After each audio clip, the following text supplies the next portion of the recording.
I'm cobbling this together whilst holed up in a Holiday Inn Express in Redditch.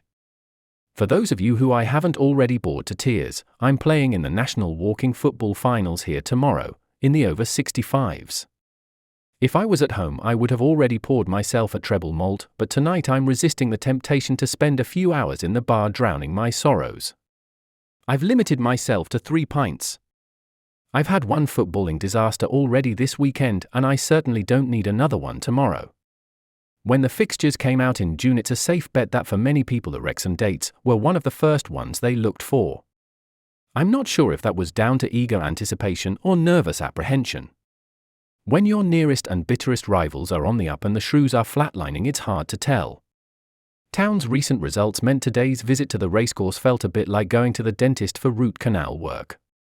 I was pretty certain it was going to hurt, just how much was the question. The police escort given to the Town supporters' coaches was a bit of a buzz. They could have skipped the coppers on the way out, a couple of hearses would have been more appropriate. Missing both Hoole and Pierre, Town started with Winchester at right back and Ojo in for Perry in midfield. No Perry or O'Reilly certainly set the tongues wagging. Tom Bloxham had also earned himself a recall. The atmosphere was tremendous with both sets of fans letting rip, their close proximity to each other adding to the theatre. The scene was set for Tinseltown versus Toy Town. It was probably no great surprise to anyone that Wrexham came out full of intent. They were out to make a statement and Town were going to need to respond. The home side moved the ball around smartly looking for gaps to exploit, and it wasn't long before they sussed out that our backline was full of them. With Mal and Winnie getting drawn in alongside Toto and Feeney, space was going begging out wide. Just to add to his problems, Mal was booked on 8 minutes for a late lunge. The first real danger sign was flagged up a minute later when I think it was Lee, I couldn't see clearly, cut in from their left and shot against the bar with Savin beaten all ends up. Home cheers turned to groans much to the delight of the Blue Amber Army. The respite didn't last long because on the quarter hour Wrexham took the lead courtesy of yet more catastrophic Salop defending. Teams don't need a moment of brilliance or a worldie to score against us. All they need to do is wait and we will eventually gift them a goal or 3, as was the case today. A long right to left ball found Winchester absent without leave and McLean with room and time to look up before simply rolling the ball across our 6-yard box. I have no idea where Toto or Feeney were, but Palmer wasn't fussed as he side-footed home with minimum fuss. That root canal was starting to twinge. Prior to the goal, Shrewsbury had struggled to put any kind of move together, so it was hard to see what they would come back with. I was pleasantly surprised Tom Bloxham and Leo Castledine gradually began to make their presences felt. They did nothing dramatic, just a jink here and burst of pace there, but they were encouraging signs. Ojo was finding his feet in the middle, he lacked Perry's energy but looked comfy, as did Gilliad. Up front Lloyd was like a leper condemned to roam the wilderness. He works damned hard, but a lone striker he ain't. We did win a couple of corners and from one Leo brought a decent save from Okonkwo. Salop were gradually looking the better side, but possession is one thing, what you do with it is another. One of the things we rarely do is shoot, why I don't know, but I would prefer to see the occasional dig at goal rather than pointless ball retention. The game was definitely competitive, but Mr. Chilowich was handling things pretty well. His booking of McLean and Dobson in quick succession certainly endeared him to travelling Salopians. The period before their second goal was by far our best of the afternoon. We had them on the back foot for spells, but as per usual looked toothless in attack. Lloyd had a great chance after winning the ball from O'Connell. With Okonkwo chasing out, all he had to do was lob him and bring us level.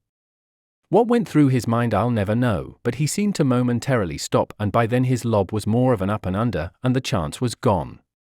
That second goal I hinted at duly arrived on 42 minutes, and it was our second present of the day. Mal Bennying lost the ball on his touchline, and they were gone. Barnett shot, and the ball eventually found Lee 20 yards out. His low shot beat the sprawling Savin for 2-0. If the writing wasn't quite on the wall, the lid was off the tin, and the brush was poised. In the dying minutes of the half, Leo had a chance to score from a Tom Bloxham cross, but he fluffed his header. At 2-1 down we would have been well and truly in the game, but you could sense the mood changing amongst the Town fans as the lads trudged off. What we needed was a positive start to the second half. What we got was more of the same. I fail to see why, when we are chasing the game, we persist with one man up front. It's almost like we had given up. Wrexham are a side full of wily old birds, and they knew they had done enough. They just needed to avoid any cock-ups. They needn't have worried. Cock-ups are what we do best, and on 59 minutes, we conjured up a beauty. Toto went to cut out a long pass, but got it so wrong. The ball looped up off his boot and beyond him. Marriott latched onto it. Savin raced out like a scalded cat, only to see Marriott steer the ball into the empty net. It was laughable defending by all concerned. Toto came off injured a few minutes later. I don't know if it was physical or his professional pride. He looks out of his depth in League One, and I suspect he knows it, and I'm sure it hurts. I'm not trying to rush this ramble to a speedy conclusion, but if Town came up with anything positive in the last 30 minutes, I can't recall it. Sure, the gaffer made changes: O'Reilly for Leo, Josh Feeney for Toto, and Sago Jr. for Tom Bloxham. Josh Feeney was the pick of the bunch, finally a central defender with some pace and positional sense. Please let him start against Charlton. Sago Jr. and Tommy never really got a look in. Charles was guilty of passing when he could have shot.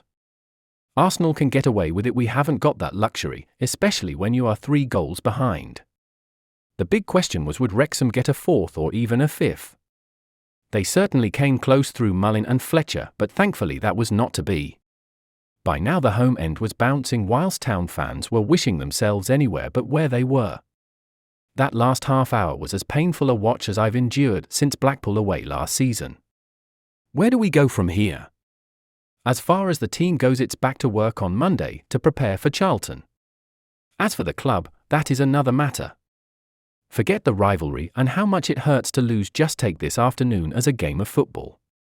Whilst we matched Wrexham at times, all our weaknesses were eventually exposed for all to see. Hopefully we can pull a rabbit out the hat when we entertain Charlton at home on Saturday. Until then, Floyd Salopia.